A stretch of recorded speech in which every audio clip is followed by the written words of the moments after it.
Selamat sore teman-teman. Di sini saya akan menjelaskan tugas saya pada praktikum konservasi sumber daya alam tentang pengeboman ikan kembali bereaksi di Solor Barat. Penulisannya itu Franz Kolong Muda dan editornya itu Arsen Jamarut. Ini terjadi pada 20 April 2020. Dilarang Tuka Flores Post, aksi pemboman ikan yang dilakukan oknum nelayan dari luar kembali terjadi pada Sabtu 18 bulan 4 2020, tepatnya sekitar pukul 2 waktu Indonesia Tengah di perairan utara Solor, yakni di Desa Baleweling 2, Kecamatan Solor Barat, Kabupaten Flores Timur. Informasi yang diterima Flores Post dari sumber warga Desa Baleweling 2 sendiri pada hari Sabtu 18 bulan 4 2020 pada sore hari, mereka menyebutkan bahwa oknum pemboman memasuki 3 tahun terakhir ini tidak lagi mengebom ikan. Akan tetapi kenapa pada Sabtu siang warga dikagetkan satu dentuman bom menggelegar dan terdengar oleh penduduk lokal yang bermukim agak pedalaman dari pantai. Dan pelaku pengeboman ini melempar botol bom dan dentumannya mengagetkan warga desa yang saat itu sedang di rumah saja dalam situasi serangan virus corona saat itu. Dan ini merupakan salah satu bukti foto yang saya ambil di Google tentang tata cara mereka menangkap ikan tahunan ini. Dan sebelum mereka menggunakan gala,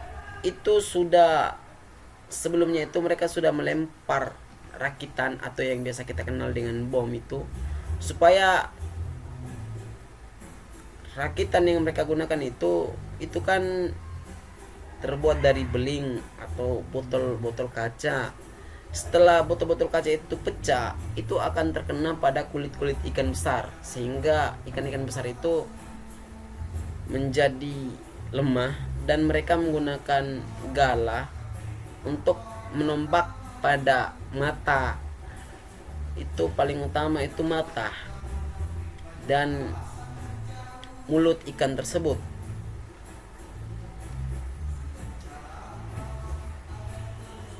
Dan permasalahannya ini adalah ini merupakan tangkapan tahunan bagi warga Baleweling. Karena ini ikan juga muncul di atas perairan itu hanya dalam 1 tahun 1 kali. Dan mereka itu menangkap ikan ini menggunakan adatnya mereka. Jadi sebelum mereka keluar untuk menangkap ikan yang besar ini, mereka menggunakan adatnya mereka untuk menangkap ikan besar ini. Jadi sudah ada dari kepercayaan dari nenek moyang mereka sebelumnya itu, bahwasannya sebelum menangkap ikan besar ini mereka harus menggunakan adat istiadat sebelum keluar dari rumah. Jadi solusinya ini adalah dari masyarakat setempat Baleweling itu sudah melaporkan ke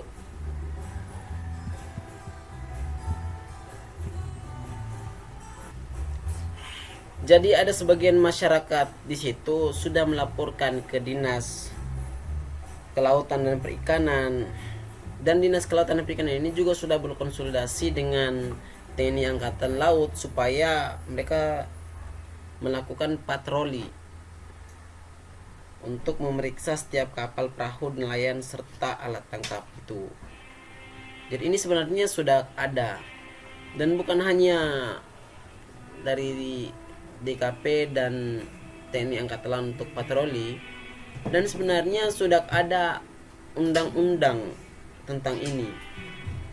Undang-undang jika melakukan penangkapan ikan yang tidak dilegalkan. Sudah ada ancaman sebenarnya, tetapi karena masyarakat Baleweling ini mereka punya kepercayaan bahwasannya ini sudah ditakdirkan dari nenek moyang mereka secara turun temurun. Jadi itu merupakan suatu kebiasaan mereka. jadi tidak bisa dihilangkan. Tuh. Akan tetapi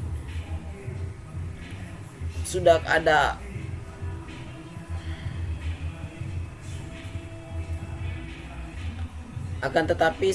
aturan yang mengikat gitu. Tetapi tetap saja masyarakat Balweling ini tetap melakukan penangkapan ikan yang secara tidak ilegalkan.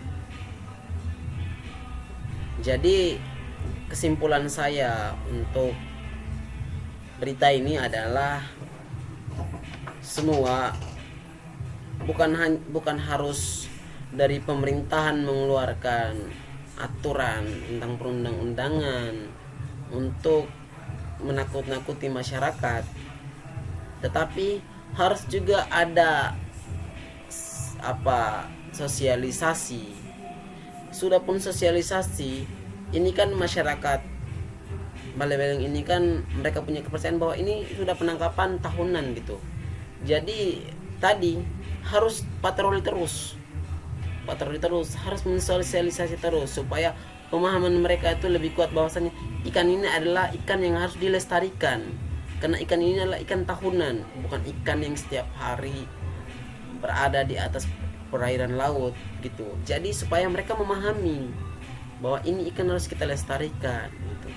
Tetapi kalau hanya aturan yang dikeluarkan tetapi tidak ada realisasinya, sama saja, karena masyarakat ini awam, tidak terlalu memahami akan terjadi seperti apa, bagaimana cara penangkapan ikan yang sebenarnya itu. Jadi kita tidak bisa juga menyalahkan masyarakat gitu, tetapi kembali kepada sesama. Mungkin itu saja yang saya bisa jelaskan. Sekian dan terima kasih.